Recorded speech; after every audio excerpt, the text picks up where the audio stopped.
Mengenai surat Yasin bahkan dikatakan sebagai qalbul Quran, jantungnya Al-Quran. Kata Rasulullah, inna likulli syai'in qalban wa qalbul Qur'ani Yasin. Segala sesuatu, berarti apa saja, semua makhluk itu memiliki jantung, dan jantungnya Al-Quran adalah surat Yasin. Dan fadhil membaca surat Yasin sangat banyak sekali. Ya, sudah kita bacakan hadisnya, barang siapa yang baca surat Yasin pada siang hari, maka dia akan tetap terjaga dari berbagai keburukan sampai siang hari. Dan begitulah, yang bacanya siang hari dia akan terjaga sampai sore hari. Yang baca pada malam hari sebelum dia tidur, maka Allah akan mewakilkan, memberikan 1000 malaikat yang akan menjaganya dari godaan syaitan dan dari berbagai bencana dan malapetaka. Nah, di sini saya ingin memberikan kunci atau kaidah atau rumus yang harus kita pegang baik-baik dan mungkin jarang kita dengar dari para penceramah. Bahwa terkadang kita mendengar fadilah dan keutamaan suatu zikir seperti sholawat atau tasbih atau doa tertentu atau surat Yasin ini yang luar biasa fadilahnya. Tasbih Az-Zahra misalnya, jarak Imam Hussein, apa saja. Kuncinya adalah setiap zikir, setiap doa, setiap bacaan dan setiap amalan apapun yang menunjukkan fadilahnya begitu besar, ganjarannya begitu banyak, berupa surga, berupa apa saja katakanlah. Pertama, ganjaran apapun yang akan Allah berikan itu sedikit. Dilihat dari rahmat Allah yang tidak terbatas, sangat sedikit. Seperti binjari Imam Hussein, setiap satu langkah satu umroh, luar biasa. Berjalan kaki satu langkah satu umroh. Kalau berjalan dari kota Najaf ke Karbala selama 3 hari, berapa langkah? Berapa kali umroh? Kemudian berapa kali pahala haji? Membaca sholawat, fadilahnya, pahalanya luar biasa. Sayyidah Fatimah Zahra punya zikir tasbih Az-Zahra, ketika dibaca fadilahnya luar biasa. Atau bisa buka YouTube tentang fadilah baca tasbih Az-Zahra, Masya Allah, pahalanya luar biasa. Setiap Al-Quran dan setiap surat ada fadilah-fadilah yang luar biasa kalau kita baca. Nah, fadilah-fadilah semua ini, ganjaran yang luar biasa ini, yang sebagian orang dan sebagian ulama mengingkarinya karena nggak sesuai dengan perbuatan antara ganjaran. Ibaratnya satu kalimat, kata satu kalimat, kalau orang bekerja, katakanlah bekerja 1 menit, gajinya 100 triliun misalnya, nggak masuk akal, nggak mungkin terima. Nah, mereka menolak ganjaran dari Allah membandingkan seperti ini, nggak mungkin. Satu salawat ganjaran sekian, surga sekian, macam-macam, ini mustahil. Mereka mengingkarinya. Dan ganjaran dari Allah tidak terbatas, saking banyaknya. Nah, kunci ganjaran semua itu, fadilah daripada semua itu, pertama adalah dalam semua amalan, dalam semua zikir, dalam semua doa, dalam apa saja, dalam semua ibadah, kuncinya pertama bisyartiha wa syurutiha. Itu jangan dilupakan. Tanpa bisyartiha wa syurutiha akan berkurang, bahkan bisa jadi tidak bernilai. Tanpa bisyartiha wa syurutiha. Jadi bisyartiha wa syurutiha syarat lazim, syarat yang harus ada. Jika tidak ada, maka nilai semua itu, fadilah semua itu tidak akan ada nilainya atau berkurang. Ini yang pertama. Yang kedua, di dalam bisyartiha itu dengan syaratnya ada 3 tingkatan. Kalau zikir atau ibadah atau bacaan atau apa saja, pertama zikir atau bacaan atau ibadah atau amalan lisani, dengan lisan. Yang kedua zikir atau amalan atau ibadah atau apa saja qalbi, dalam hati, qalban. Yang ketiga, zikir itu atau amalan itu atau doa itu atau surat itu amali, dalam amal perbuatan, 3 tingkatan.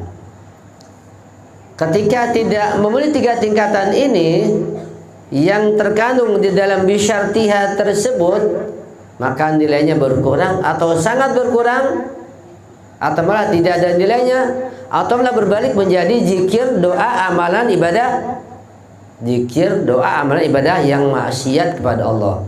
Berbalik. Jadi penting memahami bisyartiha wa syurutiha. Perlu kita pahami, ini kunci buat kita semua. Kaidah hidup, kaidah ibadah. Di dalam bisyartiha ada 3 tingkatan. Lisanan atau lisani, qalban atau qalbi, wa amalan atau amali. Sangat berat, sangat berat. Jadi kita aja melihat fadilah luar biasa seperti itu, kemudian kita baca langsung dalam fadilah yang akan kita peroleh, tidak. Tentu saja hal ini bertingkat-tingkat.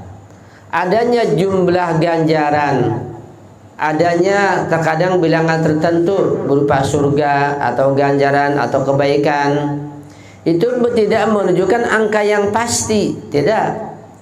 Itu hanya menunjukkan saking banyaknya ganjaran. Terkadang misalnya katakanlah ketika seorang baca satu amalan, satu zikir dapat 100 hasanah, 100 kebaikan. Apa pasti 100? Enggak. Ya tergantung ilmunya, tergantung keikhlasannya, tergantung ketakwaannya, tergantung lisannya, qalbinya, dan amal perbuatannya. Enggak mesti 100, bisa lebih dari itu. Kalau Rasulullah yang baca, enggak terbatas. Kalau Rasulullah yang baca, apa dipakai sendiri? Rasulullah enggak sedekah, dipakai buat umatnya juga, dibagi-bagi gitu. Kalau kita yang baca derajatnya sangat jauh sekali. Jadi bilangan tertentu itu bukan menunjukkan tetap seperti itu. Itu hanya menunjukkan betapa banyaknya. Ya, jadi ini kunci buat kita bahwa amal ibadah apapun, doa apapun, amalan apapun, termasuk fadilah surat Yasin, harus bisyartiha wa syurutiha. Di dalam bisyartiha ada 3 tingkatan: lisani, qalbi, dan amali. Cukup berat. Saya berikan satu contoh lah. Misalnya fadilah dan keutamaan membaca sholawat, yang kalau antum buka YouTube, Masya Allah, luar biasa fadilah itu. Diobral, diiklankan, dipromosikan, ditawarkan, orang sampai tergiur. Sholawat nggak pernah ketinggalan. Tetapi sholawat yang fadilah sangat luar biasa itu, ketahuilah, kalau tanpa bisyartiha wa syurutiha, dan di dalam bisyartiha ada 3 tingkatan, lisani, qalbi, dan amali, maka sangat kurang nilainya, bahkan bisa tidak berarti, bahkan bisa berbalik. Tergantung ilmu pengetahuan seseorang, ketakwaannya, keimanannya, kemudian juga keikhlasannya. Amal perbuatannya bagaimana? Ya, ketika lisannya berzikir selawat, amal perbuatan suka mabuk, apa dapat ganjaran seperti itu? Ya malah berbalik, malah penghinaan, sholawat yang menghinakan. Kalau seseorang baca sholawat tapi hatinya penuh dengan kemusyrikan, kemunafikan, apa ada ganjaran seperti yang dijanjikan oleh Rasulullah? Ya tidak, malah berbalik. Ini perlu kita pahami dan jangan disalah pahami. Mendingan nggak paham daripada salah paham. Kalau nggak paham, ditanya tadi ngaji apa sama Ustaz? Nggak tahu, ya nggak paham. Kenapa? Ngantuk, tidur. Udah selesai, nggak paham. Kalau salah tadi ngaji apa sama Ustaz? Oh ini itu. Nyata salah. Yang mendengar juga salah jadinya. Sampaikan lagi, menyebarkan kesalahpahaman. Mendingan nggak paham daripada salah paham kalau ngaji agama. Satu contoh misalnya tentang zikir salawat yang fadilahnya, keutamaannya, pahalanya luar biasa. Nah, perlu adanya lisan yang fasih baca salawat, jangan salah. Itu masih ringan. Jadi peringkat pertama salawat lisani namanya. Yang kedua salawat qalbi. Nah, perlu pengetahuan, perlu keimanan, perlu keikhlasan. Apa pengetahuannya? Nah, mulai di sini mendalam. Ya, pengetahuannya tentang sholawat paling tidak bahwa di dalam sholawat ada 5 orang suci, 5 manusia suci, Rasulullah dan ahlu baitnya, keluarganya yang khusus. Keluarga yang mana? Yang 4 orang, bukan yang lain. Ya, paling tidak 4 orang. Sayyidina Ali atau Imam Ali, kemudian Sayyidah Fatimah Zahra, Sayyidina Hasan, Sayyidina Husain, 5 orang. Nih, ini baru pengetahuan. Belum lagi nanti keimanannya, keikhlasannya. Ini baru tataran qalbi. Pengamalannya bagaimana? Apakah sholawat yang sudah lisanan dengan baik dilakukan, dinyanyikan dengan fasih, qalbinya pun ada pengetahuan yang benar terhadap orang suci ini, mengimaninya, kemudian dengan keikhlasan, amalnya bagaimana? Nah, amalnya dilihat dulu. Kalau amalnya tidak sesuai dengan amal perbuatan yang dicontohkan oleh Rasulullah dan 5 orang ini, maka bisa jadi turun nilainya. Atau kalau amal perbuatannya perbuatan dosa besar, bisa berbalik, tergantung hatinya. Saya tidak memastikan, tergantung hatinya. Sebab amal perbuatan ada yang terpaksa karena dia memang hawa nafsunya, ada yang pengingkarannya betul-betul menentang, namanya kaum munafikin. Nah, kita tidak tahu. Ini sangat berat. Ini satu contoh. Nah, surat Yasin begitu juga dikatakan luar biasa fadilahnya, Masya Allah. Tapi kuncinya adalah bisyartiha wa syurutiha.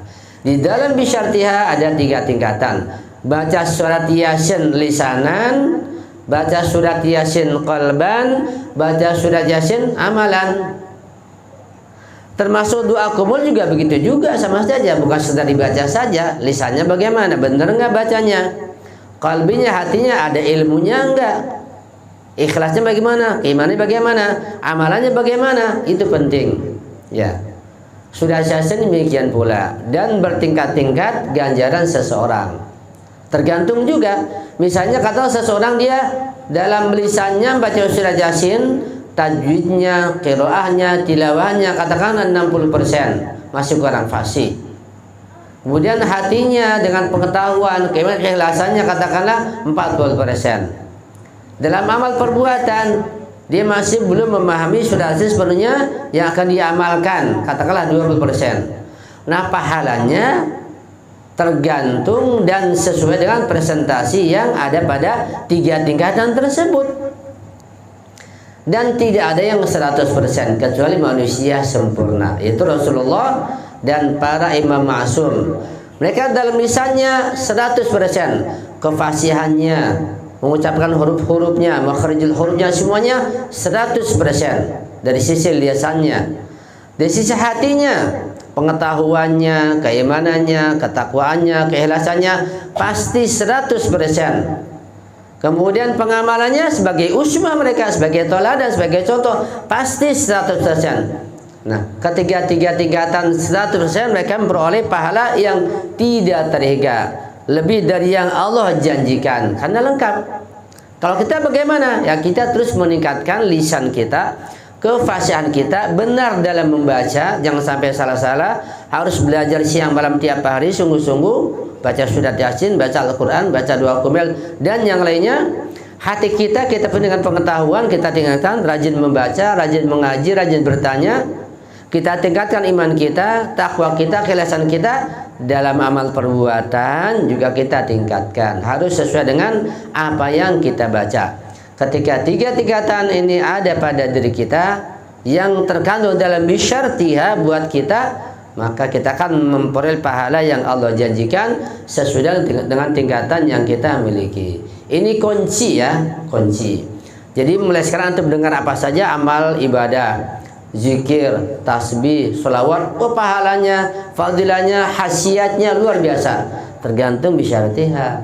Di dalam bisyaratiha tergantung 3 tingkatan ini. Ini jangan dilupakan, yang jarang disampaikan oleh para penceramah. Ya, jangan tergiur dengan promosi YouTube yang hanya menyampaikan bentuk kelahiriannya saja, sisi batiniahnya tidak disampaikan. Ya, itu tambahan tentang kajian minggu yang lalu.